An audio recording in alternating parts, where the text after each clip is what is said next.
She was Hollywood's first sex symbol. The original It Girl. With flaming red hair, sultry eyes, and a laugh that danced on celluloid, Clara Bow ignited the screen like no one before her. By 23, she had conquered the world. By 30, she had vanished. Behind the glamour of the roaring 20s, beyond the flashbulbs and fan mail, lived a girl who never wanted the spotlight, just safety. A child of violence. A woman surrounded by scandal, breakdowns, and betrayal. She was adored, devoured, then discarded, by the very system that built her. Long before Marilyn, before Judy, before the modern starlet, there was Clara. And her fall was as spectacular as her rise. This is the untold story of Clara Bow. She burst onto the screen not like a star, but like a wildfire. Clara Bow wasn't introduced to Hollywood. She interrupted it. With hair as red as rebellion and a Brooklyn accent thick as the city's grit, she shattered every expectation of what a leading lady was supposed to be. Born in 1905 in the slums of Brooklyn, she didn't belong to the drawing rooms of high society. She belonged to the jazz halls, the backstreets, the roar of the 20s. When she smiled, it wasn't polite, it was electric. When she cried on film, it wasn't rehearsed, it was real. By the mid-1920s, Clara was everywhere. She became the ultimate flapper, a symbol of the jazz age's chaotic beauty.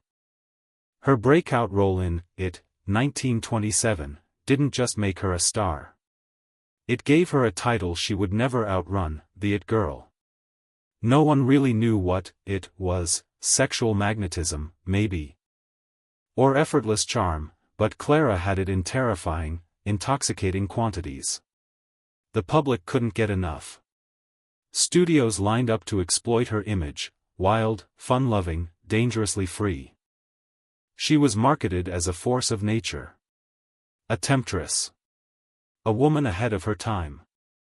Behind the scenes, she was overworked, underpaid, and often isolated. But in front of the camera, she was untouchable. In Wings, 1927, the first film to win Best Picture at the Academy Awards, Clara shone with a raw intensity no one else could replicate. She didn't need sound. She didn't need dialogue. With just her eyes, she could tell you everything: desire, fear, joy, devastation. Audiences saw themselves in her. Not the polished elite of early Hollywood, but the working girls, the dreamers, the outcasts. She wasn't untouchable like Garbo. She wasn't calculated like Colleen Moore. Clara was real. Vibrating with energy, slouching in photo shoots, chewing gum during interviews. She cursed. She laughed too loud. She refused to wear gloves at society functions. To the studio heads, she was a headache. To the press, she was a goldmine. To the people, she was a goddess. By 1928, Clara Bow was one of the most bankable stars in the world. She appeared in over 40 films before she turned 25. She didn't just represent the decade, she was the decade. But being the face of a generation comes with a cost. And while the world cheered for the It Girl, no one stopped to ask what she needed. No one asked who she really was when the cameras stopped rolling. The persona was a masterpiece. But it wasn't hers. Before the glamour, before the red lips and rolling cameras, there was just a girl. Alone. Unloved. Unprotected.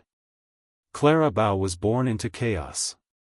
Her mother, Sarah, was mentally unstable, diagnosed with psychosis, plagued by delusions and violent mood swings.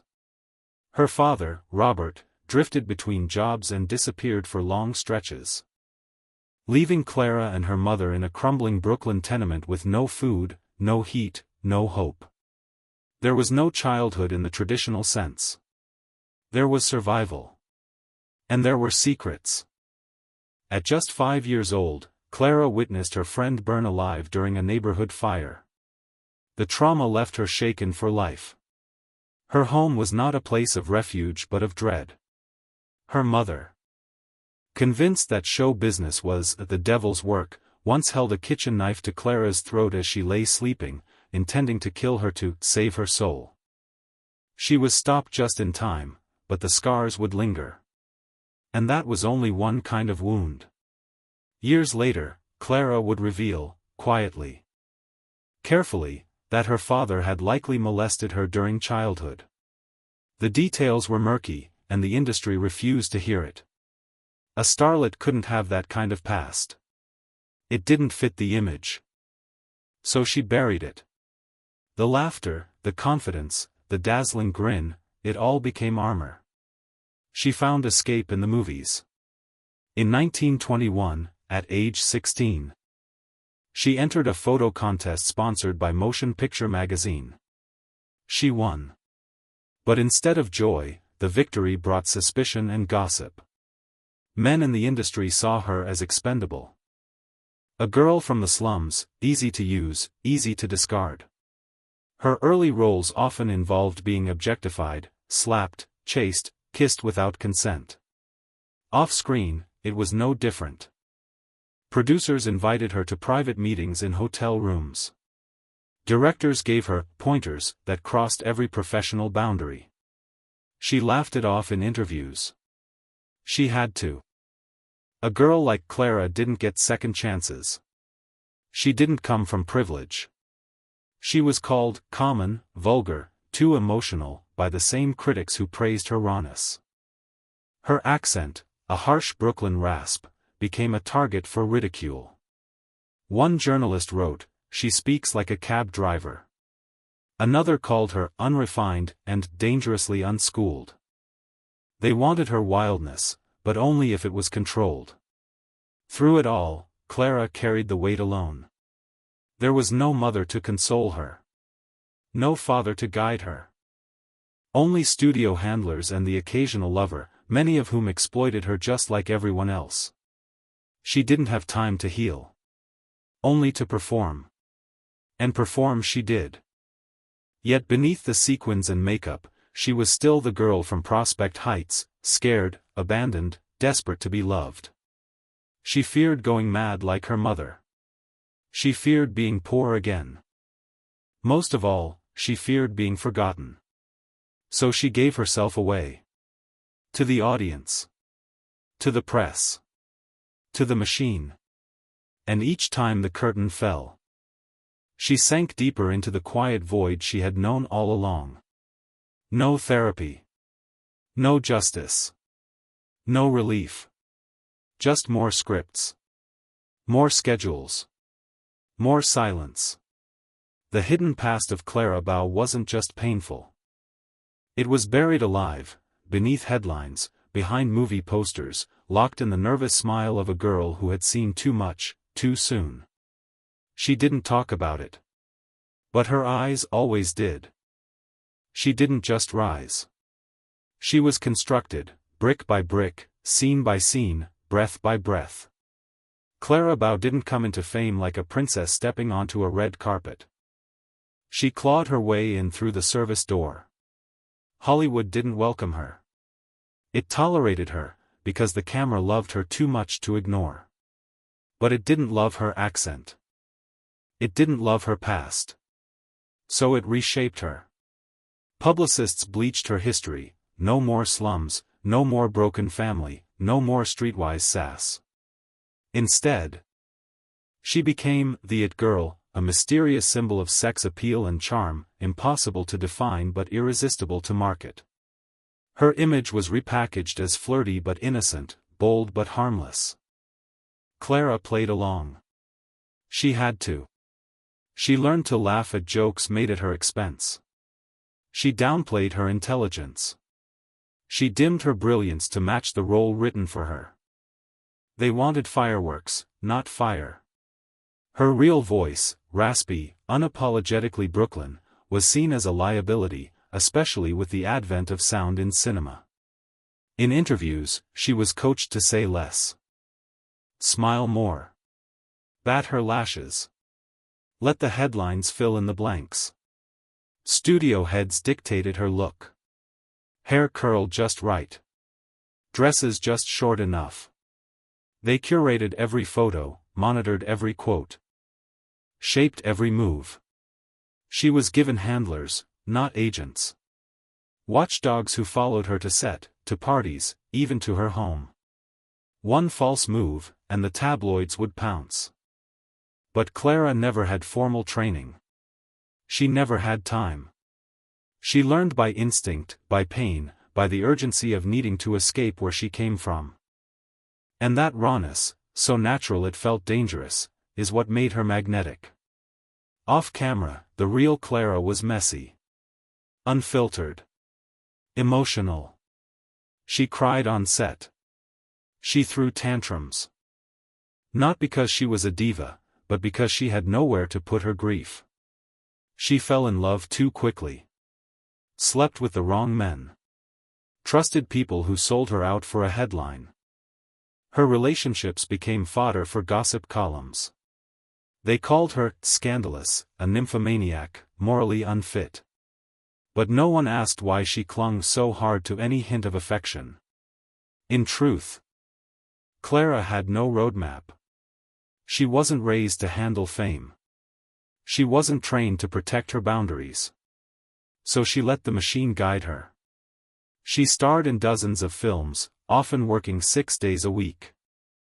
12 hours a day, in grueling emotional roles. And when her exhaustion showed, she was labeled unstable. They gave her sedatives. Told her to rest. Then shoved her back on set. She was beloved but isolated.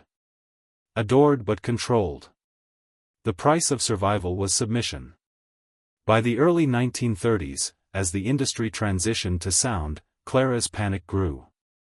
Her voice, honest, rough, real, was suddenly a threat. Audiences wanted polish. She gave them passion. The studios whispered, "She's difficult. She's damaged." To keep her star from fading, they pushed her into therapy. Or rather, institutionalization. One of her doctors later wrote about her hysteria and sexual promiscuity as if they were symptoms of madness. But no one questioned the world that broke her. She tried to quit. They offered her more money. She tried to speak out. They threatened to ruin her. And so she smiled for the cameras. And died a little more behind them. Clara Bow was not just reinvented. She was rewritten, into something marketable, manageable, silent. They gave her a title. They took her voice. And by the time she realized it, she was too deep inside the machine to claw her way out. By 1928, Clara Bow wasn't just famous, she was inescapable. Her face adorned every magazine, her name echoed in every movie theater. Fan mail arrived by the thousands each week. Paramount built entire campaigns around her image, and moviegoers lined up for blocks just to see her, not the film, her. She was 23. That same year, she was the top box office draw in America. She had become the embodiment of youth, rebellion, and desire, something both men and women projected their fantasies onto. And Hollywood? It was printing money off her smile. But fame has sharp edges. And Clara was bleeding. Behind the velvet curtains of award shows and premieres, Clara was unraveling. She was working non-stop. Trapped in a schedule that allowed no space for sleep, let alone healing. The transition to talkies, films with sound, added to the pressure. Her Brooklyn accent, once irrelevant in silent cinema, became a lightning rod for criticism. Too harsh, they said. Too street. She was mocked in tabloids. Parroted in newspapers. Producers began to doubt whether she could survive in this new Hollywood. She did. For a time. Her performance in The Wild Party, 1929, her first talkie, was well received. She silenced the critics, but not the voices in her own head. The stress began to manifest physically. She developed tics. Her hands shook during filming. She'd burst into tears between takes. Then return to set with a forced grin. She had no support system. Her relationships were crumbling. She was engaged, briefly, to fellow actor Gilbert Roland, but it ended in scandal. Then came the betrayal that nearly destroyed her. In 1931, Clara's former secretary sold stories to the tabloids, intimate, exaggerated, humiliating stories. The headlines were merciless. Clara's nightlife secrets. Drunken orgies and nervous breakdowns. The star who lost control. The studio scrambled to do damage control. Paramount issued statements. Publicists staged photo ops. But the damage was done. Clara was no longer just a star. She was a spectacle. The public that once adored her now devoured her. Paparazzi followed her to hotels, waiting for a stumble. Fan magazines published insider reports on her mental health. One article even claimed she was possessed. She tried to escape, to Arizona, to Nevada. To anywhere the lights didn't reach. But Hollywood had her tethered. She returned for one last film, Hoopla, 1933. The reviews were kind. But she was finished. At age 28. Clara Bow, once the most famous woman in America, retired. The girl who had ignited a decade disappeared in silence. She married Rex Bell, a cowboy actor and aspiring politician, hoping for normalcy. They moved to a ranch in Nevada. Had children. But Clara couldn't shake the fear that she was being watched. The breakdowns returned, louder, darker. She was eventually diagnosed with schizophrenia. There were stays in psychiatric hospitals. Electroshock therapy. Isolation. She became a ghost in her own life. Rarely leaving her home. Avoiding mirrors. Refusing interviews. When a journalist asked to speak with her in the 1950s, she replied through her nurse. "I don't want to talk about Hollywood. It was never kind to me." Clara Bow had touched the sun. And the burn marks never faded. Clara Bow died on September 27, 1965, from a heart attack, alone in her Los Angeles apartment. No final press tour. No public tribute. No Hollywood memorial. She was 60. In her final years. She refused to watch her old films. She didn't want to see that girl again, the one with fire in her eyes and a storm in her chest. She said it hurt too much. That it felt like watching a stranger who had everything she never truly owned: peace, safety, belonging. She left behind 2 sons, a fractured legacy. And a stack of photographs that no longer smiled back. For decades, Hollywood forgot her. While Marilyn became a myth, and Garbo a ghost of elegance, Clara Bow was brushed aside, too messy, too raw. Too real for remembrance. But Clara never really vanished. She haunted the industry. Every starlet with a scandal. Every woman chewed up by the spotlight. Every story of brilliance followed by breakdown, traces back to her. She was the prototype. The blueprint. The warning. And in recent years, the world has begun to remember. Not as the It Girl. But as Clara Bow. A girl who outran the darkness for a little while, and paid the price for shining too bright. Her legacy isn't a film. It's a lesson. A whisper through celluloid. Protect the women who light up the screen, before the screen swallows them whole.